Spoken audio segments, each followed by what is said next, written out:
empruntait de syllabes ça et là. Même le parlant langue de la prophétesse Juanita Bainam, quand elle chantait Chega Segen, il y a plusieurs personnes qui ont pris ce parlant langue-là et c'était avec presque le même syllabe, le même terminaison et tout ce qui va avec. Donc nous avons dit que l'efficacité ou la puissance de parler en d'autres langues, c'est pas dans la multiplicité de paroles, de mots, de syllabes, mais c'est dans son authenticité. Si toi Dieu t'a dit, tu diras seulement ba ba ba ba ba, la puissance de Dieu sera libérée dans ton ba ba ba ba, que quelqu'un qui dit beaucoup de choses alors que c'est du copier-coller ou du plagiat spirituel. Et aujourd'hui, nous avons vraiment beaucoup de copistes, beaucoup de parlants langue dans nos églises. Vraiment, c'est vraiment du fabriqué, pour ne pas dire du shintok. Il y a beaucoup de chrétiens vraiment qui font de plagiat. Donc, on prend les parlants de celui-ci, on prend, bah, on crée son parlant en langue. Et même quand on parle, on n'est pas convaincu, il n'y a pas le feu, il n'y a pas la puissance qui se dégage. Et autre chose, nous avons dit que la vie du chrétien ne commence pas dans la chambre haute. La vie chrétienne ne commence pas dans la chambre haute. Nous avons lu le texte de Actes des Apôtres, chapitre 1er, le verset 21, le verset 22. Les disciples, avant le fusion de l'Esprit, ils ont dit, choisissons quelqu'un parmi nous, parmi ceux qui ont été avec nous, depuis le baptême de Jean. C'est que c'est là que tout a commencé. C'est au Jourdain que tout a commencé. C'est au Jourdain, le lieu de la repentance, le lieu de la confession, le lieu de la rencontre, le lieu de l'expérience. Parce que quand vous lisez la parole de Dieu, l'histoire de Moïse avec Dieu n'a pas commencé dans le tabernacle. L'histoire de Moïse a commencé à la montagne d'Horeb, quand le Seigneur lui a parlé dans le buisson ardent. Alors qu'est-ce qui arrive très généralement? Beaucoup d'entre nous, nous sommes de ceux qui veulent sauter les étapes. À peine tu viens de donner ta vie à Jésus, tu ne maîtrises pas les ABC de la vie chrétienne. Tu vois la personne aller déjà à la montagne en train de faire de jeûne à sec de 3 jours. Qu'est-ce qu'il veut? Il veut voir un esprit. Qu'est-ce qu'il veut? Il veut faire tomber les gens. Qu'est-ce qu'il veut? Il veut donner les noms des gens, le parole de connaissance. Alors que cette personne, il doit d'abord chercher à comprendre les rudiments de la vie chrétienne, les choses élémentaires. Il doit apprendre les affermissements. Il doit apprendre comment prier. Il doit apprendre comment jeûner. Il doit apprendre comment se sanctifier. Ce qui fait que beaucoup d'entre nous aujourd'hui, nous sautons ou brûlons les étapes. Bien-aimé dans le Seigneur, ce que j'aime avec Dieu dans la marche avec Moïse, le Seigneur a appris à Moïse ce que j'appelle la règle des 3-40. Il a fait 40 ans dans la maison de Pharaon. Dieu l'a récupéré de l'autre côté dans le désert où il a fait 40 ans. Il est rentré et il a accompli la mission en dirigeant le peuple d'Israël pendant 40 ans. 40 ans de formation en Égypte, 40 ans de formation dans l'école de Dieu et 40 ans d'exercice du ministère. Mais qu'est-ce qui arrive au jour d'aujourd'hui? Même les disciples qui ont marché avec Jésus, Jésus ne les a pas envoyés d'aussitôt appelés. Mais après qu'il les ait appelés, la Bible déclare dans Marc chapitre 3, le verset 14 et le verset 15, il les appela pour être avec lui avant de les envoyer avec la puissance de guérir le malade et chasser des esprits impurs. Jésus les a d'abord appelés dans la communion avant de les envoyer dans le service. Mais il y a plusieurs personnes aujourd'hui, à peine on a donné notre vie au Seigneur, on s'appelle déjà apôtre, on s'appelle docteur, on s'appelle Thomas, on s'appelle prof. Ce qui fait qu'aujourd'hui, nous avons beaucoup de jeunes gens qui ne sont pas efficaces dans l'exercice ministériel. Pourquoi? Parce que nous pensons que l'onction suffit, nous pensons que voir un esprit suffit, nous pensons que faire tomber les gens suffit, alors qu'il y a tellement de choses que nous devons apprendre.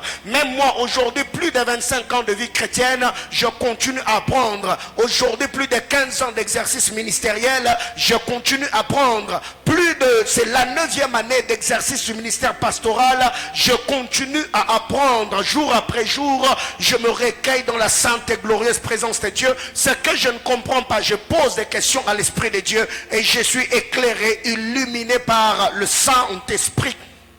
Bien-aimés frères, ce n'est pas dans la chambre haute que ça commence au Jourdain. Et nous avons dit que les Jourdains, c'est les lieux de la repentance. Matthieu chapitre 3, le verset 6. Plusieurs personnes qui allaient au Jourdain, ils n'allaient pas au Jourdain pour apprendre comment avoir un esprit. Ils n'allaient pas au Jourdain pour apprendre comment prophétiser. Ils n'allaient pas au Jourdain pour apprendre comment faire parler le ciel. Ils n'allaient pas en esprit au Jourdain plutôt pour apprendre comment faire descendre des colombes. Ce qui fait qu'aujourd'hui même dans les soi-disant écoles de prophètes que nous organisons, il s'est fait qu'il y a même des païens, des nouveaux convertis qui viennent parce que l'homme de Dieu a fait une affiche. Il a dit droit de participation, $20, $30, $50. Et il y a quelqu'un, peut-être, il a son $50, il a ses $20, mais il vient à peine de donner sa vie à Jésus. Et quand il arrive dans l'école de prophète, on ne sait pas qui est ancien, on ne sait pas qui est nouveau, on ne sait pas qui est affermi, on ne sait pas qui ne l'est pas. Et directement, on commence à donner la matière, ce qui fait que même ceux qui ne maîtrisent pas les choses élémentaires, ils vont rentrer avec le principe et les expériences, ce qui fait qu'aujourd'hui, nous avons des prophètes qui sont de plus en plus spirituels, mais de moins en moins bibliques. Nous avons des apôtres de plus en plus spirituels, mais de moins en moins doctrinales. Ce qui fait qu'il y a des choses aujourd'hui qui se passent dans l'église de Jésus-Christ. Je me rends compte, nous avons mal fait le travail. Bien-aimé dans le Seigneur, quand l'on donne sa vie à Jésus, on n'a pas d'abord besoin de voir quoi que ce soit. On a d'abord besoin de recevoir la circoncision du cœur. On a besoin de recevoir la transformation, la régénération de notre être intérieur. Et regardez aujourd'hui, c'est qu'au Congo, quand quelqu'un donne sa vie au Seigneur, ce que nous voulons devenir, c'est devenir prophète, c'est de prophétiser, c'est donner des paroles de connaissance, c'est que nous avons des bébés spirituels qui prophétisent. Et voyez même les dégâts que nous causons dans nos services prophétiques. Voyons les dégâts et les pratiques malsaines qui se passent dans l'église du Seigneur. Cela prouve à suffisance que nous avons des gens qui n'ont pas été enseignés, qui n'ont pas été affermis et qui ont sauté ou brûlé les étapes au nom de l'onction et au nom des expériences spirituelles. Bien-aimés frères, autre chose, nous avons dit que les Jourdains, c'est les lieux de la purification. Les Jourdains, c'est les lieux de la purification. En lisant la parole de Dieu dans 2 Rois chapitre 5, le verset 10 et le verset 14, quand le général est allé devant Élisée, Élisée lui a donné une instruction prophétique. Il a dit: va, jette-toi dans les Jourdains, après tu seras pur. Naaman est allé au Jourdain comme un vieil homme. Il est sorti du Jourdain comme un bébé. Parce que la Bible déclare que sa peau ressemblait à la peau d'un nouveau-né. Alors qu'est-ce qui arrive? C'est que quand nous allons au Jourdain, quand nous y arrivons, quand nous nous plongeons, quand nous recevons la parole, l'instruction d'Élisée, nous allons au Jourdain, nous plongeons dans le Jourdain, nous obéissons à l'instruction. Il y a la régénération, il y a la transformation. Le vieil homme reste dans le Jourdain. Et quand nous sortons du Jourdain en nouveauté de vie. Nous sortons du Jourdain régénéré. Nous sortons du Jourdain transformé. Mais qu'est-ce qui arrive? Année après année, nous allons dans l'église. Mercredi, vendredi, dimanche. La même chose a continué à être attachée à nous. Quand on est allé à l'église, on était calomniateur. Quand on sort de l'église, on est calomniateur. Quand on va à l'église, on est impudique. Quand nous sortons de l'église, nous sommes impudiques. On est allé à l'église menteur, on sort de l'église menteur. Pire encore, c'est quand l'on commence à servir Dieu avec les anciennes habitudes ou notre ancienne vie. C'est que le problème, ce n'est pas l'église. Le problème, c'est les prédications qui sont données dans l'église. Car nous l'avons dit, la force ou la puissance de la montagne d'Horeb, ce n'est pas l'intensité du feu du buisson, mais c'est la qualité de la voix qui sortait du buisson. C'est cette voix-là qui a dit à Moïse: ôte les souliers de tes pieds. Il a ôté, et cette voix-là a révélé ce qui était dans le cœur de Moïse. Ce que Moïse lui-même ignorait, c'était la lèpre. Donc Moïse n'avait pas la lèpre du peau, mais il avait la lèpre du cœur. Mais c'est dans la sainte et glorieuse présence de Dieu que Moïse s'est rendu compte qu'il n'était pas ce qu'il prétendait être. Bien-aimé dans le Seigneur, quand nous allons à l'église, ce n'est pas d'abord pour recevoir le mariage que Dieu donne. Ce n'est pas d'abord pour recevoir le voyage. Parce que l'église du Seigneur n'est pas une agence maritale où nous venons plairer pour que Dieu nous fasse marier. L'église du Seigneur n'est pas une agence de voyage où nous venons demander de visa. Moins encore, un lieu où nous venons pour chercher d'emploi. À l'église, nous venons pour être transformés, pour être régénérés. Les restes, mariage, voyage, suivre après. Mais aujourd'hui, nous avons mis les bœufs avant le charrue. Je ne sais pas, la charrue avant le bœuf. Autre chose, nous avons dit, le Jourdain, c'est les lieux où le bois a fait surnager le fer. Ce sont les choses que nous avons dit le dimanche, par la grâce de Dieu. Et pour ce soir, en lisant la parole dans Marc chapitre 16, la Bible déclare, puis il leur dit, allez par tout le monde, prêchez la bonne nouvelle à toute la création.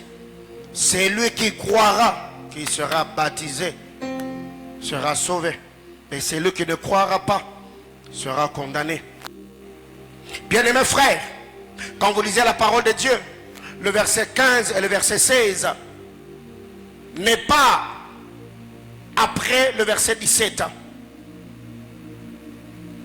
Recevoir la bonne nouvelle, croire en Jésus, être baptisé, être sauvé, ne vient pas avant. Voici les miracles qui accompagneront ceux qui auront cru. C'est que Jésus a dit ceci: allez prêcher la bonne nouvelle. Ceux qui croiront sera baptisé et sera sauvé. Ceux qui ne croiront pas seront condamnés. Voici les miracles qui accompagneront ceux qui auront cru. La Bible ne dit pas voici les miracles qui accompagneront ceux qui auront prié. La Bible ne dit pas voici les miracles qui accompagneront ceux qui auront jeûné. La Bible ne dit pas voici le miracle qui accompagneront ceux qui auront bâti ou renversé des autels. La Bible déclare voici le miracle qui accompagneront ceux qui auront cru. Bien-aimés dans le Seigneur, ce que nous devons retenir, cette introduction de mon enseignement, avant que nous parlions du parler en d'autres langues proprement dites, des bénéfices, du bienfait, des avantages, de l'impact, comme nous l'avons dit, je voudrais ici poser quelques bases, mettre quelques bases ou quelques fondements afin de nous permettre à comprendre que nous ne devons pas faire les choses selon ce qui se passe à notre temps. Nous ne devons pas comprendre les choses comme cela est compris dans notre génération. Parce que le Dieu que nous servons n'est pas un Dieu moderne. Il est le Dieu d'Abraham, d'Isaac et de Jacob. C'est le Dieu que nos pères, les apôtres et les prophètes du Seigneur ont prêché, ont enseigné. Et c'est Jésus-Christ, mort et ressuscité, que nous servons à notre temps. Allez prêcher la bonne nouvelle. C'est quand la bonne nouvelle est prêchée que la bonne nouvelle va produire la foi dans notre cœur. Et la foi va nous amener au saut de baptême. Nous allons témoigner publiquement. Nous allons confesser comme cela est dit dans les épîtres que quand nous nous plongeons dans l'eau, ici je suis en train de parler du baptême par immersion, par d'autres baptêmes, le baptême par immersion. Quand nous allons dans le seau, cela symbolise la mort en Christ. La sortie de eau, c'est l'image de la résurrection avec le Christ. C'est un acte prophétique. C'est le témoignage de notre foi. Alors qu'est-ce qui arrive ici?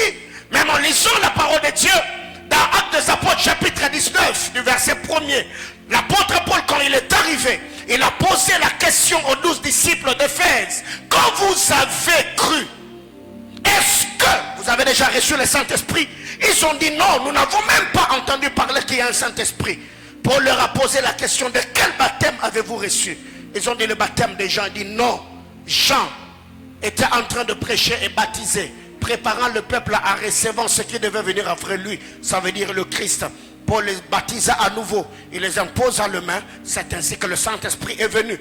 C'est que l'Esprit n'a pas précédé l'écoute de la parole. Même quand vous allez dans la maison de Corneille, Corneille et tous ceux qui étaient dans sa maison, ils n'ont pas reçu le Saint-Esprit avant que Paul ne prêche. Parce que l'ange pouvait directement ouvrir cette dispensation dans sa maison. Il a dit non, voyez des gens à Jopé, chez Simon le Correilleur, que Simon Pierre arrive. La Bible déclare, pendant que Pierre prêchait la parole de Jésus-Christ, le Saint-Esprit est venu. Corneille et tous ceux qui étaient dans sa maison s'est mis à parler en d'autres langues. Donc ici, cela sous-entend que nous ne pouvons pas mettre le bœuf avant la charrue, mais nous devons comprendre que les choses, la manière dont ça doit se passer, c'est que nous devons premièrement recevoir l'évangile de Jésus-Christ, connaître ce que j'appelle le miracle de la régénération, la nouvelle naissance. C'est après la nouvelle naissance que la puissance d'en haut viendra sur nous avec le signe du parler en d'autres langues. Que quelqu'un me dise amen. Alors qu'est-ce qui arrive quand vous lisez la parole de Dieu dans le livre de Nombres? Le Seigneur a dit à Moïse, amène les anciens à la tente d'assignation. Je prendrai de l'esprit qui est sur toi. Je déposerai cela sur eux, afin qu'ils puissent porter la charge du peuple avec toi. Bien-aimés frères, quand le Saint-Esprit est descendu, l'Esprit est descendu sur les 70 qui avaient leur nom sur la liste, ceux qui étaient enregistrés, ceux qui étaient reconnus comme anciens du peuple. Ce qui fait qu'il y avait deux anciens qui n'étaient pas là présents à la tente d'assignation, même là où ils étaient, parce que leur nom était là devant le Seigneur. Le Saint-Esprit, l'esprit de Moïse ou l'onction qui était sur Moïse était tombé sur eux, au point où un homme est venu dire à Moïse, mais de l'autre côté il y a deux anciens qui prophétisent. Et Moïse répondra à cet homme, pourquoi tu crains, tu es jaloux?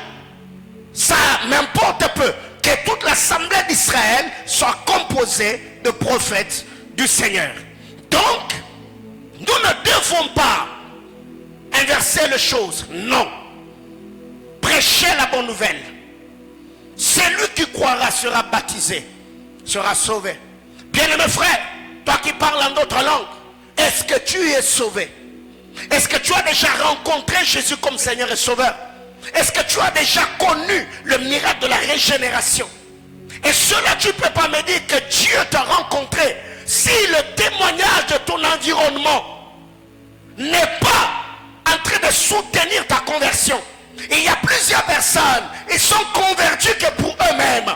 Ils sont chrétiens que pour eux-mêmes. Quand vous arrivez dans leur maison, vous posez la question aux parents, est-ce que sœur Mado est là? On dit, Mado, depuis quand elle est devenue sœur?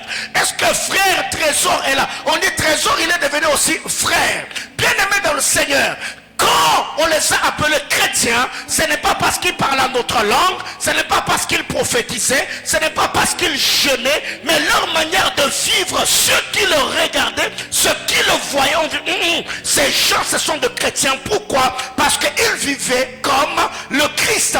Bien quand il s'est retrouvé dans la cour du sacrificateur Caïphe, avant que les coqs ne chantent, il y a une personne qui lui dit, même en parlant, tu les ressembles. La puissance de l'attraction, ce qui s'assemble se ressemble. Alors comment expliquer que toi tu ressembles aux chrétiens que quand tu pries? Toi tu ressembles aux chrétiens que quand tu es à l'église. Même ton accoutrement ne ressemble pas au christianisme.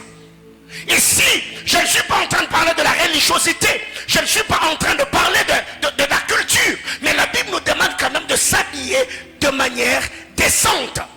Alors il y a des gens aujourd'hui, pour que tu comprennes que cette soeur, ce frère est un chrétien, il doit présenter soit son église, soit parler de son pasteur, soit parler de ses expériences, soit parler en d'autres langues. Mais si ces choses sont enlevées, il y a des chrétiens aujourd'hui qui ressemblent aux païens. Bien-aimé frère, si après ce culte, je rentrais avec toi dans ta maison, quel est le témoignage que je recevrai de ta famille? Mettons de côté les parlants d'autres langues, mettons de côté les expériences spirituelles. On te dit, ok, ne prie pas, ne prêche pas, vis. Déjà même à l'université, c'est toi qui connais tout le couloir des branchements. Au boulot, c'est toi qui falsifies le document. À la maison, c'est toi qui voles, c'est toi qui mens. C'est toi qui blesses les autres. Et quand on arrive à l'église, on se met à parler en d'autres langues. Les braya, la maman. Non. Comme nous l'avons dit dimanche, quand le Saint-Esprit vient en nous, ou vient sur nous, il ne touche pas notre bouche, il touche notre cœur. Il régénère notre homme intérieur. Mais il y a plusieurs personnes aujourd'hui, eux, leur nouvelle naissance, c'est dans la bouche. Seulement de parler en d'autres langues. Mais le cœur là, c'est le même. Bien-aimés frères, vous devez savoir, en termes de métamorphose, la chenille se métamorphose. Le serpent se métamorphose. Mais quand la chenille se métamorphose en entrant dans le cocon, la chenille devient papillon. Elle ne peut plus redevenir chenille. Mais quand un serpent enlève sa peau, il reste ses serpents. Alors nous, quand le Seigneur nous régénère, la Bible déclare, ceux qui sont en Christ Jésus, les choses anciennes sont passées. Toutes choses sont devenues nouvelles. Bien-aimés frères, il n'y a pas un papillon sans cocon. Tout papillon vous amènera toujours au lieu où il a connu la métamorphose. Il vous dira tout a commencé ici. Il n'y a pas un Paul sans l'expérience du chemin de Damas. Il n'y a pas un Jacob qui a quitté de Jacob en Israël si l'emboîture de sa hanche n'a pas été touchée par Dieu. Tous ceux qui s'appellent chrétiens, ils ont une histoire. Ils peuvent vous dire, moi le Seigneur m'avait rencontré tel jour, dans telle circonstance. Et depuis lors, ma manière de faire, ma manière de voir, mon accoutrement, mon parler, tout a changé. Et si je ne suis pas en train de parler de la perfection, parce que sur la terre des âmes, nous ne sommes pas parfaits, mais nous sommes perfectibles. Et par l'évangile de Jésus-Christ qui nous est prêché jour après jour, nous tendons à la perfection. Et cette perfection, nous l'atteindrons quand le Seigneur se tiendra dans le air après l'enlèvement de l'église. C'est là que nous serons changés. Pour le ressembler tel il est, tel nous serons. Mais quand nous sommes sur cette terre, la parole de Dieu, Dieu nous forge, Dieu nous parle, Dieu nous transforme, Dieu nous influence au moyen de sa parole par le Saint-Esprit. Mais qu'est-ce qui arrive? Aujourd'hui, nous voulons qu'on nous prêche les choses qu'on aime. Donc comme on a dit là, l'impact de parler en d'autres langues, je viens directement parlant de l'Eka Sopradeya. Eh maman. Frère, c'est de la comédie. Que quelqu'un me dise amen. Alors, qu'est-ce qui est dit? Voici les miracles qui accompagneront ceux qui auront cru. À mon nom, ils chasseront les démons. Là, c'est Jésus qui parle. Il dit à mon nom, ils chasseront les démons. Ça ne m'intéresse pas. Ils parleront de nouvelles langues. Donc, si tu es chrétien, baptisé du Saint-Esprit, tu es né de nouveau, tu ne parles pas en langue, donc tu es aussi déséquilibré. Parce que ton Seigneur Jésus, lui, il a dit, ceux qui croiront là, ils parleront en de nouvelles langues. Donc c'est une promesse que l'Église doit vivre. C'est une promesse que nous devons réclamer dans nos prières. Bien aimés frères, moi avant que je parle en d'autres langues, je suis allé dans des montagnes, j'ai jeûné, j'ai prié, j'ai cherché Dieu, j'ai désiré les parler en d'autres langues, ce qui fait que jusqu'au jour d'aujourd'hui, malgré l'âge que j'ai dans le ministère, je parle en d'autres langues comme un nouveau converti. Parce que je sais le prix que je payais. Et ici, je ne suis pas en train de dire pour recevoir le parlant, il faut gêner, il faut aller dans les montagnes. Non, je ne suis pas en train de dire cela. Mais seulement, j'avais tellement soif, parce que par moment, je me disais, peut-être Dieu ne me connaît pas. Bien, mais je ne sais pas, peut-être vous aujourd'hui. Nous, quand nous avons donné notre vie au Seigneur, c'était, quand vous arrivez à l'église, l'atmosphère était tout autre. Et j'étais entouré par des bien-aimés frères et sœurs. Et quand on dit, c'est ma prions, c'est parlant d'autres langues. Yeka. Et toi, tu es au milieu d'eux. Tu ne parles que français, tu parles lingala. Mais à un moment, je me sentais dépaysé. Je me dis, Seigneur, est-ce moi le problème ou ce qui m'a poussé à prier, à jeûner, à chercher Dieu? Et les jours que c'était venu, c'était un autre jour. Alléluia. La Bible déclare, ils parleront de nouvelles langues. Bien mes frères, il faut parler en langue. Il faut faire quoi? Parler en langue. Il faut prier en langue. Alors, Jésus l'a dit. Ils parleront de nouvelles langues. Ils saisiront des serpents. Et dit le miracle. Donc, le parler en d'autres langues, c'est un miracle. Alléluia. Parler en d'autres langues, c'est Jésus qui dit, voici les miracles. Donc, le parler en d'autres langues est mentionné parmi les miracles qui doivent accompagner ceux qui croient. Ils parleront de nouvelles langues. Ils saisiront des serpents. S'ils boivent quelques breuvages mortels, ils ne leur feront point de mal. Ils imposeront le main aux malades. Et les malades seront guéris. Le Seigneur, après avoir ainsi parlé, il fut enlevé au ciel et s'assit à la droite de Dieu. Ils allèrent prêcher partout. Le Seigneur travaillait avec eux. J'entends quelqu'un dire, Seigneur, travaille avec moi. Dis-le encore plus fort, Seigneur, travaille avec moi.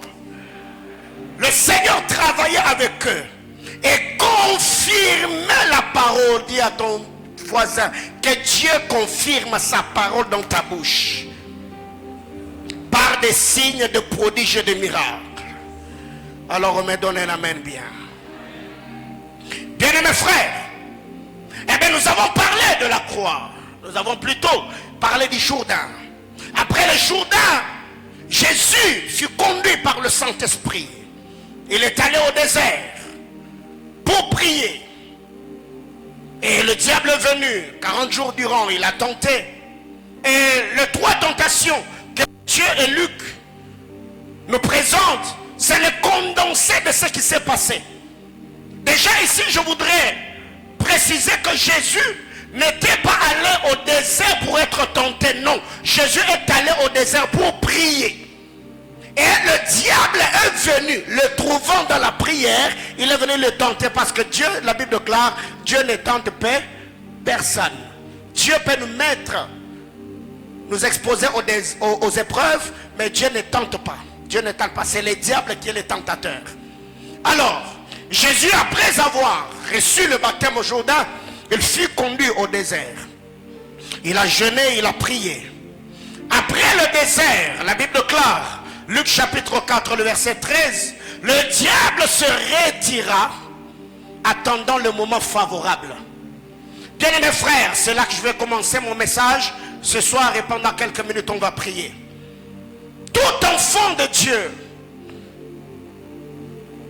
né de nouveau, ne doit pas penser que parce que tu as vaincu une tentation aujourd'hui, que le combat s'arrête là. Le diable, après qu'il soit vaincu par le Seigneur au désert, la Bible déclare, il se retira attendant le moment favorable. C'est pour cette raison, la Bible déclare que celui qui est debout, fasse quoi? Veille. Alors restez des peurs qui ne tombent. Parce qu'il y a plusieurs personnes aujourd'hui. Hier tu étais fort dans la prière, dans le jeûne, dans la consécration. Et à un moment, tu as baissé la garde. Il y a des choses hier que tu ne faisais plus, que tu ne faisais pas. Tu commences à le faire aujourd'hui. Le péché que tu avais abandonné en gros, tu as commencé à le récupérer en détail. Bien aimé dans le Seigneur, le diable est parti, mais il attendait un moment favorable. Jésus l'a vaincu au désert. Mais quand vous lisez dans Luc chapitre 22, la Bible déclare à Gethsemane, celui qui était vaincu au désert est revenu dans le jardin. Ce qui fait que je donne un conseil. David, quand il était dans la brousse, il a terrassé des lions et des ours. Parce que dans la brousse, il n'y a pas de belles femmes. À la brousse, tu ne verras pas de femmes maquillées. Tu ne verras pas de femmes en train de dandiner. Tu ne verras pas de femmes qui ont des formes et tout ce qui va avec. Mais ce que David n'a pas fait dans la brousse, David l'a fait au palais. Bien-aimé dans le Seigneur, ce qui fait la force d'un homme, ce n'est pas le principe du présent, mais c'est le principe du présent appliqué dans le futur pour que tu continues à voir le résultat du présent mais dans le futur. Les hommes nous ont dit qu'on ne change pas l'équipe. Si là où tu es aujourd'hui, c'était la discipline, discipline, le jeûne, la prière, la consécration, la méditation ne change pas le principe, parce que tout enfant de Dieu, tu dois connaître ce qui fait ta force dans la marche chrétienne. D'autres c'est l'adoration, d'autres c'est la prière, d'autres c'est le jeûne, d'autres c'est le service, d'autres c'est les disciplines. C'est long que le Saint-Esprit t'oriente et te dirige. Mais il y a des gens aujourd'hui qui ont oublié que le diable attendra ou est en train d'attendre le moment favorable. Aujourd'hui tu l'as vaincu parce que tu es célibataire. Le moment favorable pour lui peut être dans le mariage. Tu t'es marié. Quand tu étais célibataire, tu étais un frère sérieux, craignant Dieu. Et tu peux devenir adultère dans le mariage. Pourquoi? Parce que tu y as mis le principe qui t'ont aidé à ne pas tomber dans le péché sexuel dans le mariage et dans le célibat. Et quand tu entres dans le mariage, tu commences à parler n'importe comment. Tu es sur les réseaux sociaux et tu parles avec n'importe qui. Tu es devenu gentil, tu côtoies n'importe qui et tu penses que tous ceux qui te côtoient ont bon cœur comme toi, alors qu'il y a d'autres personnes qui viennent dans notre environnement pour nous détacher, nous déconnecter du Seigneur en ayant des objectifs malsains. Bien-aimés frères, chacun d'entre nous a un moment favorable, parce que un homme dans sa marche avec le Seigneur a deux plus grands combats. Il y a le combat du commencement et le combat de l'achèvement. Jésus a vaincu le diable dans le commencement, mais quand c'était le temps de l'achèvement, le diable est revenu. Et c'était quand? À Gethsemane. Il est venu montrer au bien-aimé Sauveur la frayeur de la mort. Et qu'est-ce que Jésus a fait? Si je t'avais vaincu au désert par la prière, je peux te vaincre encore dans le jardin par la prière. La Bible déclare cette fois-là, il s'est mis à prier, il a prié, jusqu'à ce que son sueur est devenu comme des grumeaux de sang qui tombaient à terre. Il est devenu l'homme obéissant. Au désert, le diable lui a dit, tu as faim, change ces pierres en pain. Il a dit, l'homme ne vivra pas du pain, mais de toute parole qui sort de la bouche de Dieu. Il a manifesté l'obéissance. Le bien-aimé Sauveur est resté obéissant, pas seulement au désert, même aussi dans le jardin. Il a dit, Père, si c'est dans ta volonté, éloigne de moi cette coupe, mais toutefois, parce que je vais, est-ce que tu veux? Bien-aimé frère, sais-tu quand est-ce que le diable va revenir? Car tout homme spirituel doit connaître les grandes lignes de sa destinée. Tu dois connaître les grandes lignes de ta destinée. De par les paroles primitives que Dieu t'a dit. Il y aura ça, il y aura ça, il y aura ça. Et tu peux le sentir. Alors qu'est-ce qui arrive très généralement avec nous? Nous vivons comme si on était déjà au ciel. Tu parles avec des jeunes garçons, tu parles avec des jeunes filles, tu parles avec des gens du sexe opposé. Tu es tellement gentil jusqu'à minuit, 1 heure. Vous êtes là en train de chatter comme des sorciers. Tu es là. Et maintenant, quand tu commences à souffrir des yeux, tu viens voir le pasteur pour qu'il prie. Oh papa, depuis un temps, j'ai des problèmes Dieu. Oh, le téléphone là que tu te laisses jusqu'à minuit. Comment est-ce que tu ne vas pas souffrir des yeux? Ce qui fait qu'aujourd'hui, nous avons des jeunes garçons et des jeunes filles, à peine il a 22 ans, ils commencent à mettre des lunettes médicales. Il y a quoi? Alléluia. Donc tu vas chombo. Donc il y a minuit à Saraboui. Et demain, après-demain, tu vas te plaindre. Oh, on ne sait pas comment c'est arrivé. Non, non, non, vous l'avez entretenu. Donc, là où vous êtes là, là où vous êtes là. Non, c'est pas le hasard. Vous l'avez entretenu, vous l'avez entretenu, vous l'avez entretenu. Comment expliquer? Vous n'êtes pas dans une relation de fiançailles, vous êtes frère et sœur. Il vous arrive de parler de vos intimités. Comment vous le faites? C'est pas une relation sérieuse. Vous êtes amis. Et tu commences à parler de ta sexualité à un frère. Tu parles de ta sexualité à une sœur. Déjà, ce que tu es en train de dire là, dans la tête de la personne, il va ou elle va s'imaginer quoi? Et quand vous tombez, vous êtes étonné comment est-ce que vous êtes Ah non, vous faites la comédie là. Oh, on ne comprend pas. Oh, vous savez. Vous savez. Alléluia. Alors qu'est-ce qui arrive? La Bible déclare le diable se retira, attendant les moments favorables. Bien-aimés frères, après le départ, même quand ça sera le moment favorable, que Satan te trouve en train de vibrer en langue, et là, sobradaya. Ah frère, je rêve bénir les enfants de mes enfants en étant Dieu. Peut-être je serai aveugle, je ne vois plus. Mais quand j'imposerai le main comme le Père Jacob, je parle en d'autres langues et je prophétise même des choses qui vont venir à la 4e génération de ma postérité. Je crois et je me bats autant que je peux. Je vieillirai avec l'onction. J'ai dit je vieillirai avec l'onction. Je vieillirai avec l'onction. Le Dieu de ma jeunesse sera le Dieu de ma vieillesse. Je n'abandonnerai pas Jésus-Christ. Je le servirai. Peu importe la réalité, peu importe les attaques, peu importe les tentations, je paierai le plus autant que je peux afin d'accomplir fidèlement ma mission. Mais qu'est-ce qui arrive?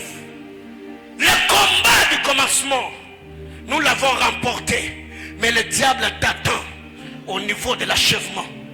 Ouais. Quand est-ce que Satan est venu? C'est quand Jésus devait mourir. Il est venu lui présenter la coupe de la frayeur. Le bien-aimé sauveur a vu, la Bible déclare, il a demandé aux disciples, priez, veillez. Priez avec moi, soutenez-moi, parce que la peur m'envahit. Bien-aimés frères, vous devez savoir, le diable, la Bible déclare, il rôde comme un lion. Il ne cherche pas quelqu'un avec qui il va faire les lits pâtés. La Bible déclare, il cherche qui dévorer. Alors un homme spirituel, Azaï Kenge, donc autour de toi, tu veilles à ce qu'il n'y ait pas une porte qui va rester ouverte par laquelle le diable peut entrer pour te déstabiliser. Oh, ma prière est levée de mon cœur. Que Dieu te donne la force dans le combat de l'achèvement. Toi qui es déjà à la porte de Canaan, que Dieu te donne la force afin que tu achèves. Oh mon Dieu, je sens que cette parole est pour quelqu'un. Je me tiens du haut de cet hôtel. Toi qui sens la pression, tu sens que la saison est là, mais il y a certaines faiblesses, il y a des attaques, il y a des pulsions qui te dérangent. Je prie que le Dieu pour qui tu as consacré ta jeunesse te donne la force afin que tu ne puisses pas lâcher prise. Que le Dieu avec qui tu as marché, le Dieu de tes privations, le Dieu de tes sacrifices, qu'il te donne la force dont tu as besoin. La Bible déclare, le jeune se fatigue et se lasse, mais ceux qui se confient à l'Éternel, ils renouvellent la force pendant la marche. Je sens dans mon esprit qu'il y a un homme ici qui depuis un temps, il lutte avec certaines faiblesses, il a peur. Tu y as même prié en disant, Dieu aide-moi, je ne vais pas tomber. Je me tiens dans cet hôtel comme un sacrificateur et un prêtre du Très-Haut. Que Dieu te donne la force. Tu ne vas pas tomber, tu ne vas pas succomber, tu ne vas pas jeter l'opprobre sur l'église du Seigneur. Dieu te gardera inébranlable, invincible, indestructible au nom de...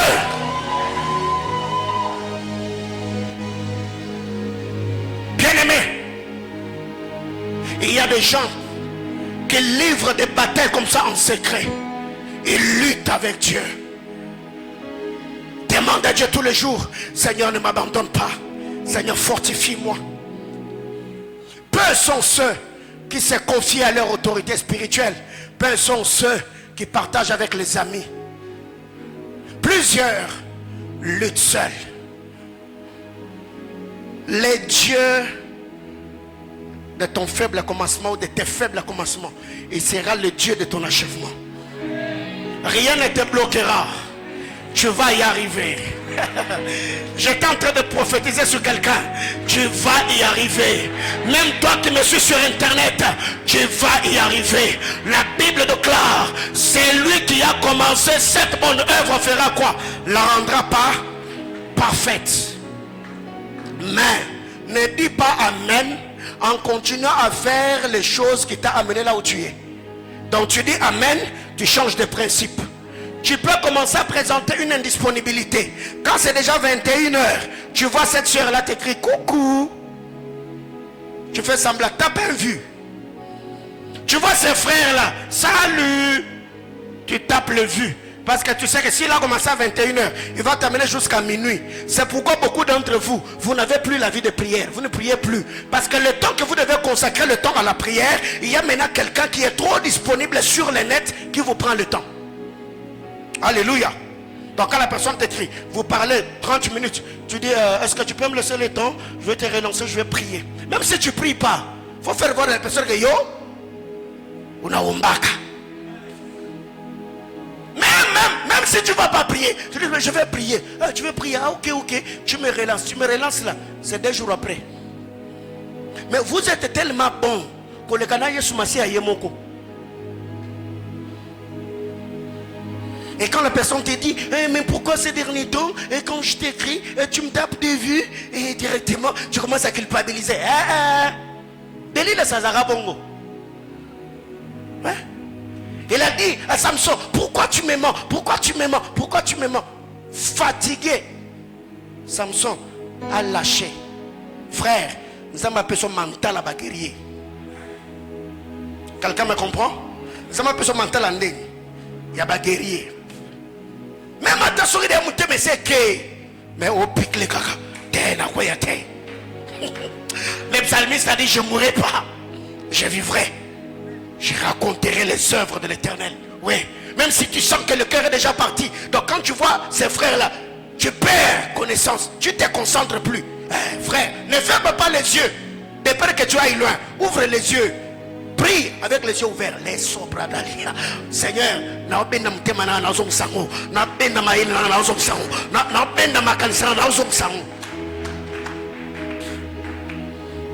bien-aimé, le diable est rusé. Alléluia. Alors, après le Jourdain, Jésus est allé au désert. Il a prié. Après le désert, il a opéré les miracles. Sa renommée s'est répandue. Après, le temps de l'achèvement devait arriver. Il a pris les disciples, ils sont allés à Gethsemane. Gethsemane qui veut dire pressoir à huile. Tant d'épreuves. Il a prié. Et après, il a eu la force d'accomplir sa mission. Alors, retenons ceci. Entre le Jourdain et la croix, il y a des choses qui se sont passées. Mais, au Jourdain, il y a un sacrificateur, ouin, qui n'ose pas délier le courroie de tes sandales. Alors qu'à la croix, tu seras entouré par des soldats païens qui n'auront pas peur de ton onction et qui peuvent te toucher comme ils veulent. La croix, c'est le temps de l'humiliation, le temps du rabaissement, le temps du brisement. Quand Jésus se retrouve au Jourdain, Jean-Baptiste est un roi. Jean-Baptiste est un prophète qui est venu au monde introduit par pas n'importe quel ange, Gabriel, le ministre d'information céleste. Mais quand Jésus arrive au Jourdain, Jean-Baptiste le regarde et dit, non, je ne suis pas digne de délier le courroie de tes sandales. Mais quand Jésus arrive à la croix, il y a des soldats romains qui le frappent, qui le flagellent, qui crachent sur lui, qui c'est donc du plaisir à se moquer du Fils de Dieu. Il le frappait en disant, devine qui t'a frappé. C'est un moment où le Seigneur t'aimait face aux épreuves pour travailler ton cœur, pour t'apprendre l'humilité, pour t'apprendre la simplicité. Tu peux regarder quelqu'un qui n'a même pas l'âge des enfants ou de personnes que tu encadres dans ta vie. Il peut se permettre à te manquer du respect. Et là, tu sens que le vieil homme veut réagir. Tu sens que tu veux rappeler à la personne ce que tu es, ce que tu vaux et ce que tu as déjà réalisé. Et là, le Saint-Esprit te dit, tiens pour Malembe. Kenenango Malembe. Et tu es là. Je ne sais pas si ça vous est déjà arrivé. Bien-aimés frères, le spectacle du Jourdain est glorieux. Quand tu es au Jourdain, c'est Jean-Baptiste qui rend témoignage. Je ne suis pas digne. Jean-Baptiste, en âge, tu es plus âgé que moi de 6 mois. Même dans l'expérience ministérielle, Jean-Baptiste, tu es le prophète connu. Mais Jean te dit, je ne suis pas digne parce que tu es le oint de Dieu. Mais quand tu te retrouves sur le chemin de la croix, il y a des brigands, des païens. Bien-aimés frères, ne vous défendez pas. Laissez le Seigneur vous justifier. Il y a des personnes comme ça. Quand tu en avais, il y a des gens qui te respectaient. Il y a des gens qui te visitaient. Il y a des gens qui t'honoraient d'une certaine manière. Depuis que votre famille, vous vous êtes retrouvés au bas de l'échelle. Aujourd'hui, les gens que vous avez nourris hier, ce sont des gens qui crachent sur vous. Les gens que vous avez entretenus, ce sont des gens qui ont créé certaines choses sur vous. Et ils ont raconté des choses contre votre personne pour vous salir et vous suyer. Mais un moment, quand ça tombe dans tes oreilles, tu dis, et lui aussi, et elle aussi. Oui, en ce moment-là, Dieu te dit, tu n'es pas encore glorifié.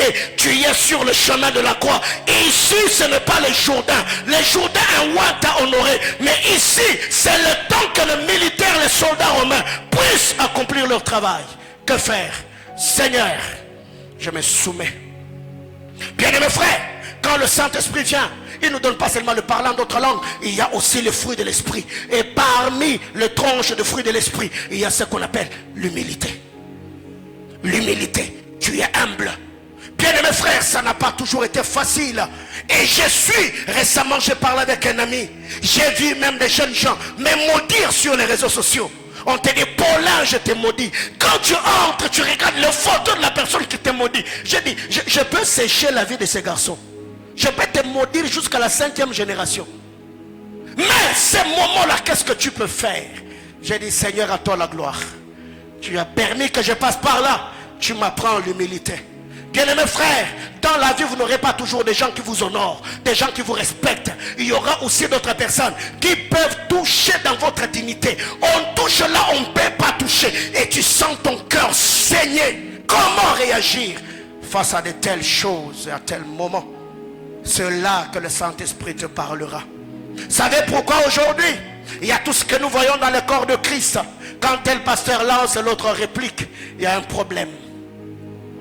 La Bible déclare, il était emmené à la boucherie comme l'agneau de Dieu, devant ceux que le main, il n'a pas ouvert la bouche.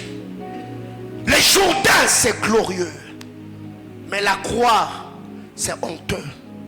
Comme je l'ai dit, il n'y a pas la chambre haute sans la croix. Il n'y a pas de croix sans les Jourdains. Tout a commencé là.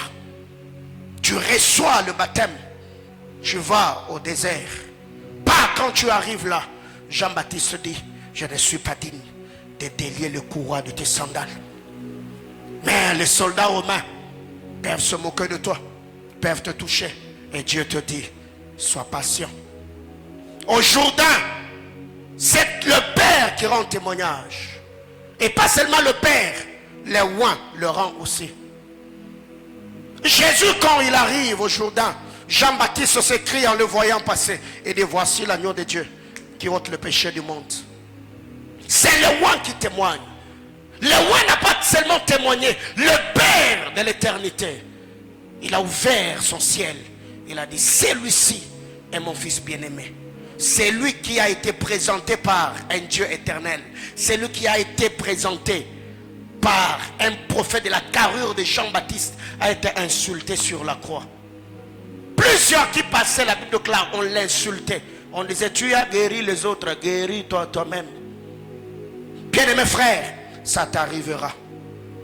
Parce que si nous venons ici, on vous dit seulement prions en langue, parlons en langue, l'impact de parler d'autres langues, sans vous préparer à ces choses. Frères, nous vous avons mal préparé. Le jour que vous ferez face aux réalités accablantes, aux adversités, vous allez vous plaindre. Ce qui fait qu'aujourd'hui, quand tu parles en d'autres langues, ça t'ouvre les portes spirituelles. Ça peut augmenter ton onction. Ça peut déclencher les dons spirituels. Et quand tu vivras les retombées du parlant d'autres langues, souviens-toi de cet enseignement. Je sais où je t'amène. Les gens diront non, ils sont dans des cabales, ils ont touché à l'occultisme, ce sont des magiciens. Pourquoi? Parce que nous avons cherché Dieu, n'est-ce pas dans le Jourdain, n'est-ce pas dans la chambre haute, on les a traités d'avoir bu du vin doux. Ouais. On les a accusés faussement. Alors que 50 jours durant, ils se réunissaient là, en train de prier. Seigneur, envoie l'esprit. Seigneur, envoie le... Mais quand ils ont parlé, on les a taxés d'une certaine manière.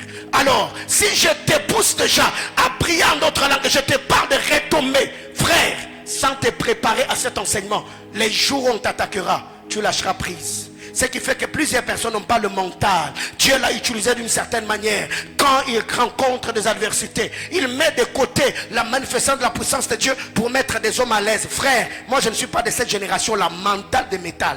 Vous parlez, je continue. Vous parlez, je prophétise. Vous parlez, je prêche. Si il faut faire tomber les gens, ils vont tomber. C'est pas moi qui le fais. Alléluia.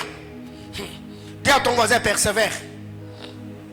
Au Jourdain, un roi rend témoignage. Mais à la croix, c'est les païens qui t'insultent. Au Jourdain, le ciel s'ouvre. Mais à la croix, le ciel s'assombrit. Au Jourdain, quand Jésus sort, le Père part. Quand tu arrives, bah, le ciel s'ouvre. C'est le Seigneur, mon fils bien-aimé, en qui j'ai mis toute mon affection. Quelle gloire! Les gens acclament. Ça passe en direct. Les loin de Dieu. Dieu a dit qu'il a un puissant ministère. Dieu a dit qu'il va lui donner un mariage glorieux. Dieu lui a dit qu'il va signer un grand contrat. Oui, là, tu es dans ton Jourdain. Mais la croix arrivera. Et un moment où tu dis, Eli, Eli, lema, shebatani. Mon Père, pourquoi m'as-tu abandonné? Au Jourdain, sans appeler le Père, il parle. Mais à la croix, quand tu l'appelles, il s'était.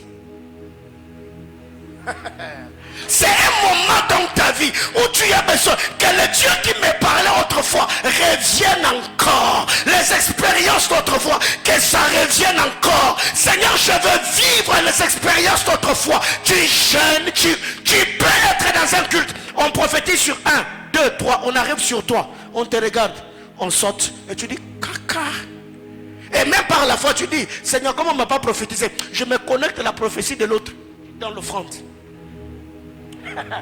Quand tu es au Jourdain, le ciel est clair, la voix se fait entendre. Mais quand tu arrives à la croix, le ciel s'assombrit. La Bible déclare, quand il a rendu l'âme, le ciel a pris quelle couleur? Il est les ténèbres à la surface de la terre. C'est un moment où Dieu entre dans un silence absolu. Il dit rien. Tu pries, tu gênes, tu cherches Dieu. Bien-aimés frères, tout le loin, tous ceux qui marchent avec le Seigneur finira par un jour rencontrer leur Golgotha. Et ce sont des choses qui arrivent. Mais quand je sais ce que Dieu m'a dit, je persévère, je continue. Quand tu es au Jourdain, l'Esprit descend. L'Esprit descend quand nous sommes au Jourdain. Mais quand nous sommes à Golgotha, là l'Esprit ne descend pas. C'est nous qui les rendons. Jésus arrive et dit, Père, je rends mon esprit. Je suis fatigué. Je ne peux plus supporter.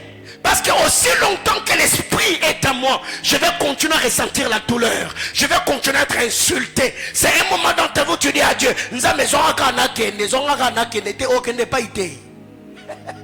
ceux qui cherchent la mort, on a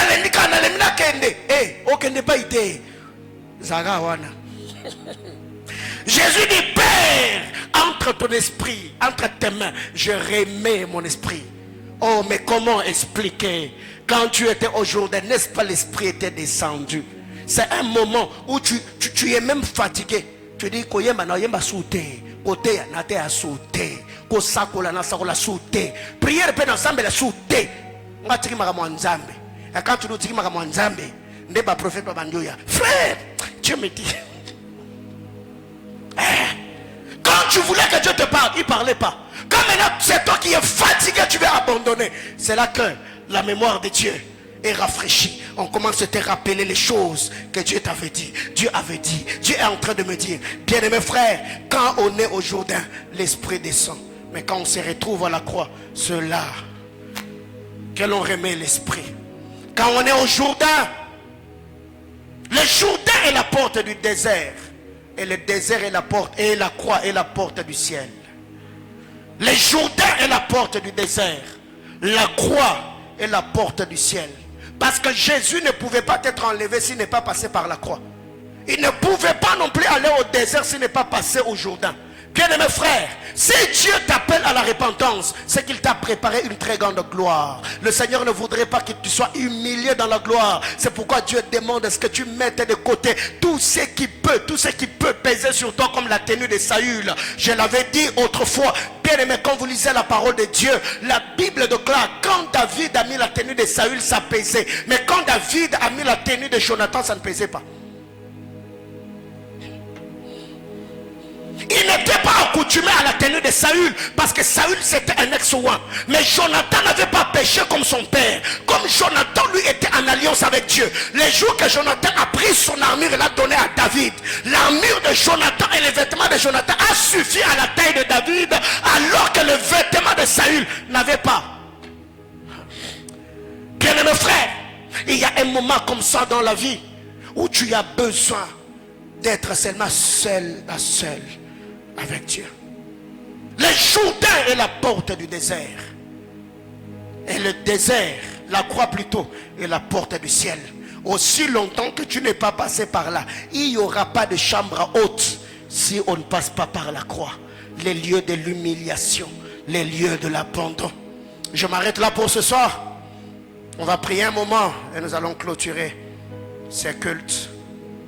Les Jourdains nous permet d'exercer le ministère temporel. Mais la croix nous donne accès au ministère éternel. C'est par le Jourdain que Jésus-Christ a reçu le revêtement. La Bible déclare, il est allé au désert rempli de la puissance de l'Esprit. Il est sorti du désert revêtu de la puissance de l'Esprit. Et c'est cette capacité surnaturelle qu'il a reçue qui l'a permis d'exercer le ministère temporel sur terre. Il guérit le malade, il a chassé les démons, il a ressuscité le mort. Ministère temporel, dans le temps, ministère terrestre.